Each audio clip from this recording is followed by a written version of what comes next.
বাংলাদেশিরা অনেক কাজ করে। এই কথাটা যদি আপনি ইংরেজিতে বলতে চান তাহলে কি বলবেন? যদি বলেন বাংলাদেশিজ ওয়ার্ক ভেরি হার্ডলি, তাহলে কিন্তু আপনি ভুল তথ্য দিয়েছেন। কারণ এটা একদমই সত্য নয়। বাংলাদেশিরা আসলে অনেক কাজ করে। সো আমি যদি এটাকে একটু অন্যভাবে ইন্টারপ্রেট করে বুঝি যে আপনি বলছেন Bangladesh is hardly work, Bangladesh is hardly work, তার মানে বাংলাদেশিরা বলতে গেলে কাজই করে না, যেটা একদমই সত্য নয়। সো আমাদের কি বলা উচিত? আমাদের বলা উচিত Bangladeshis work very hard, hard, not hardly but hard. তো হার্ডলি আর হার্ডের মধ্যে পার্থক্যটা কি? হার্ড মানে যখন আমি বলছি হি ওয়ার্কস হার্ড, তাহলে সে অনেক কাজ করে, সে অনেক কষ্ট করে কাজ করে, অনেক মনোযোগ দিয়ে কাজ করে কিংবা শক্তি দিয়ে কাজ করে। কিন্তু আমি যদি বলি হি হার্ডলি ওয়ার্কস, তার মানে সে প্রায় কাজই করে না, সে বলতে গেলে কাজই করে না। সো আমি আরেকটা উদাহরণ দিই আপনাদেরকে।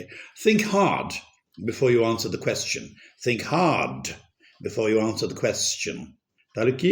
ঠিক করে চিন্তা করে দেখো প্রশ্নটার উত্তর দেওয়ার আগে। আমি জেমসের কথা বলি। জেমস আমার এক পরিচিত। আমি বলি James hardly thinks before he answers questions.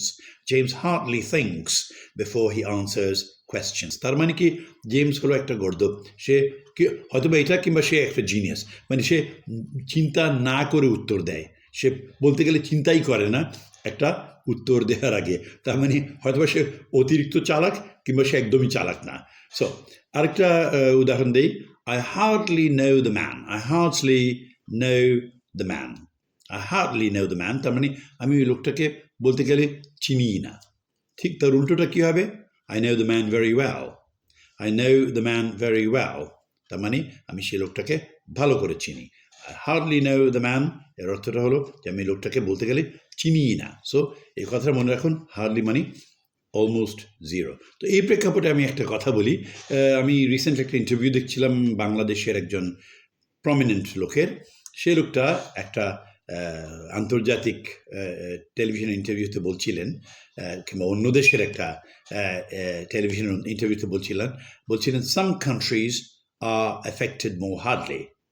Some countries R affected more hardly. এটা অ্যাকচুয়ালি কোনো অর্থই হয় না, কারণ উনি এফেক্টিভলি উনি বলছেন যে অন্যান্য দেশের উপর এফেক্টটা খুব কম হয়েছে। উনি ঠিক তার উল্টোটা বলতে চাচ্ছিলেন। সো ওনার বলা উচিত ছিল some countries are more affected, some countries are more affected, not affected more hardly.